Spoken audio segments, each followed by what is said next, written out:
Archbishop Emeritus Desmond Tutu recently visited Maropeng as a guest of honor. On a guided tour of the facility, the Archbishop was taken on a journey back into geological time.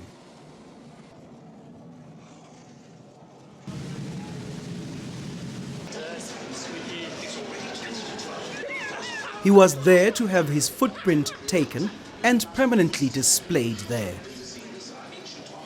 Tutu was clearly enthralled with what he saw. The now extinct dodo told the Arch its sad story. Hello.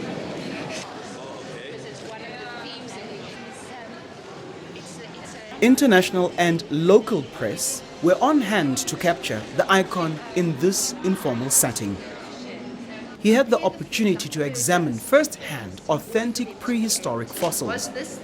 Was some of the earliest evidence of parental care shown in dinosaurs? I think in terms of the answers that it gives us in terms of our story as humankind. Fantastic.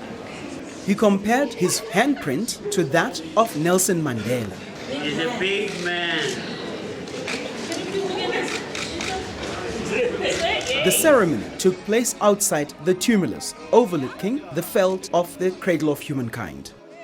It is an absolute immense honor and privilege for us to have in our presence one of the greatest sons of this country and a true and indomitable icon of South Africa, the Archbishop Desmond Tutu.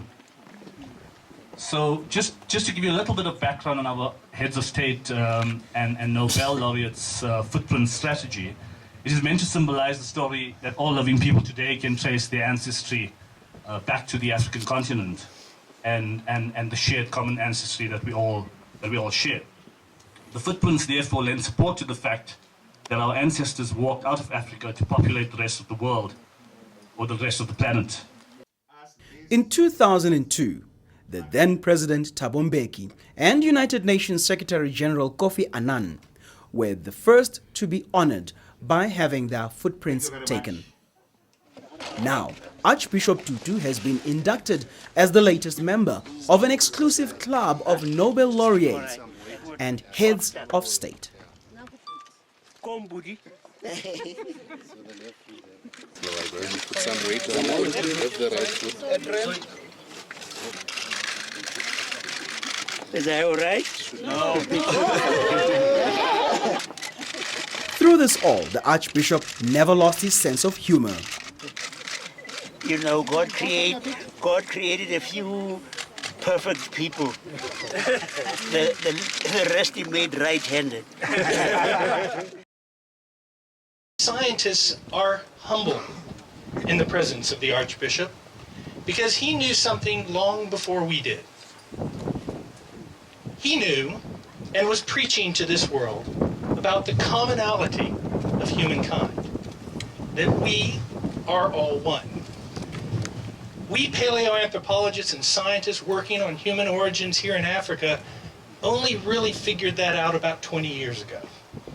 So you have been doing our work far before we understood that fundamental truism, that we are all, in our deepest sense, African.